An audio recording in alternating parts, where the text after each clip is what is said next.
Vamos lá, jovens. Continuar. A parte 2 do nosso vídeo de hoje.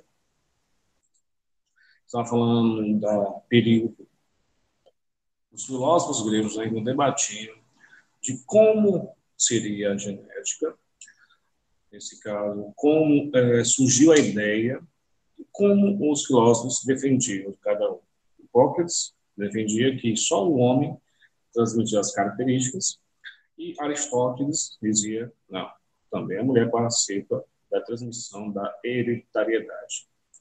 Então, vamos ver a palavra, o conceito de reprodução e hereditariedade, certo? A compreensão do fenômeno aqui no texto do livro sobre a hereditariedade relaciona-se ao entendimento do processo de reprodução e de como são formados novos indivíduos. No século aqui, 17, existiu pesquisadores que defendiam a tese que novo indivíduo, contendo todas as estruturas, já estariam pré-formados dentro de um dos pais, e só precisaria se desenvolver, quer dizer, o chamado pré-formismo, essa ideia, no qual temos aqui a imagem do espermatozoide com o indivíduo já formado dentro, só esperando a fecundação. Nesse caso, a teoria do pré-formismo, dividia-se entre os que consideravam que a forma inicial estava contida na mãe, no óvulo, ou aqueles que supõem que estava formado no pai, chamado espermatozoide.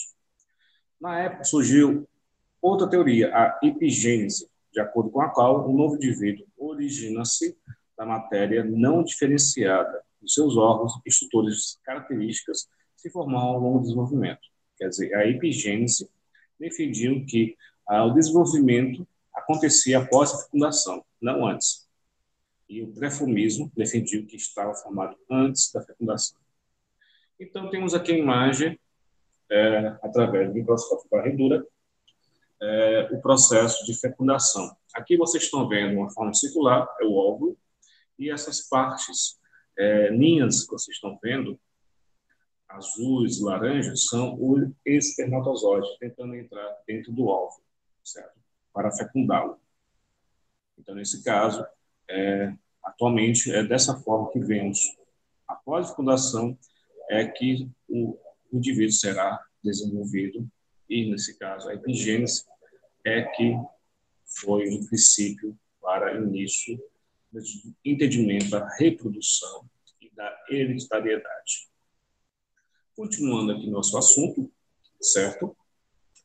Temos o quê? O gameta feminino no óvulo foi descoberto em 1672 pelo médico holandês Henry Graf. O gameta masculino espermatozoide foi observado pela primeira vez em 1675. 3 anos após o descoberto do óvulo, pelo microscopista holandês Anton Verloc. No entanto, o papel dos gametas na formação do indivíduo só foi esclarecido no século XIX. Só foi entendido a função do óvulo dos espermatozoides no século XIX, em que o experimento mostrava que seu desenvolvimento ocorre após a união do óvulo com espermatozoide, processo chamado de fecundação. Isso levou ao conhecimento que os óvulos espermatozoides são células. Então, neste caso, século XIX foi confirmado que espermatozoide e o óvulo são células que carregam informações transmitidas de geração para outra. Então, nesse caso, através dos gametas sexuais, são transmitidos. Por isso que eu falo que a importância de dois indivíduos, parte feminina e masculina, é porque cada um carrega suas informações específicas. Características essas herdadas do indivíduo, dos dois indivíduos, masculino e feminino. Então, vamos para a parte dos cromossomos. Os cromossomos, nesse caso, vamos lá. Atualmente, sabe-se que os gametas femininos e masculinos contêm os cromossomos maternos e paternos.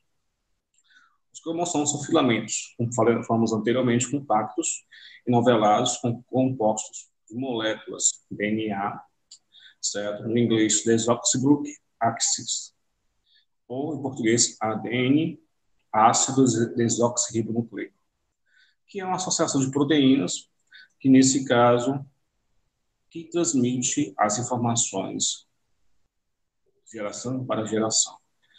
Durante o ciclo celular ocorre a duplicação do DNA, que nesse caso passa a formar dois filamentos, chamados cromatidas irmãs, que permanecem ligados. Nesse caso, há um processo da divisão celular, vocês já viram, que vão formar células haploides, que são células sexuais.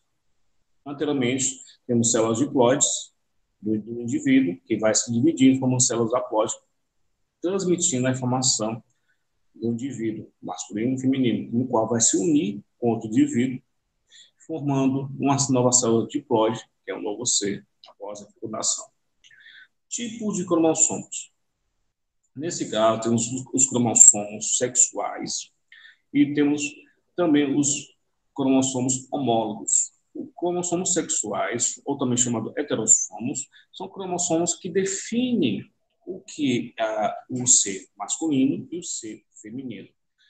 No caso, o ser humano está no 23º par de cromossomos, que define a parte sexual. O restante dos 22 pares de cromossomos são chamados de cromossomos homólogos ou autossomos, que definem características específicas do indivíduo.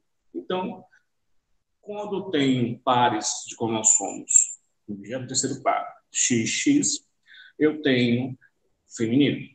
Quando temos par de cromossomos XY, eu tenho um ser masculino. Isso varia na parte do ser humano. Nos seres de outras espécies, temos o sistema XO, XW, certo? Que não será tão importante agora, certo? E vocês provavelmente vão ver novamente lá no ensino médio, é o caso das buscas, certo? A definição da parte sexual, certo? Então, nós iremos para a próxima página do livro.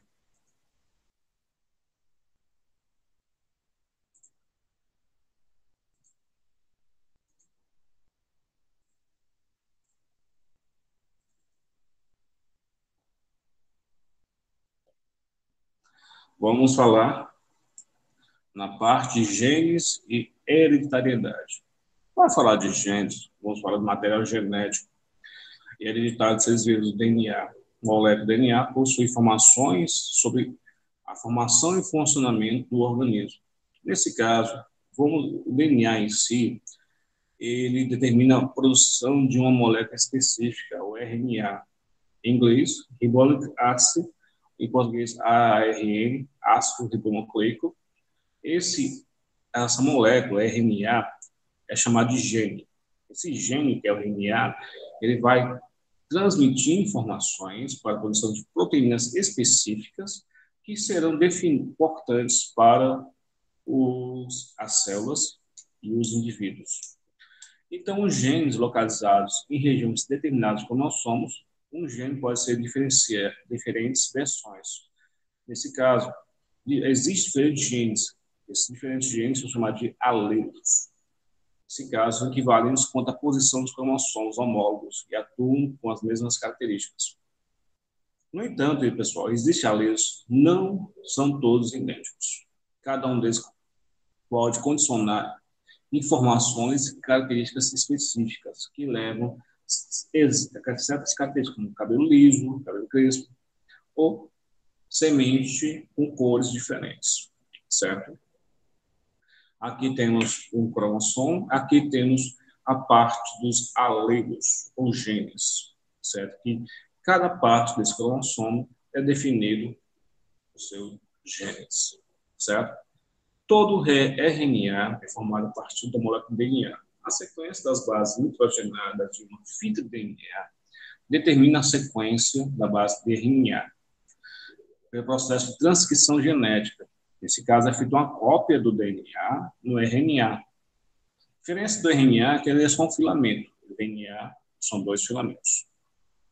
Nesse caso, quando é formado a transcrição da informação do DNA para o RNA, esse RNA é chamado de RNA mensageiro.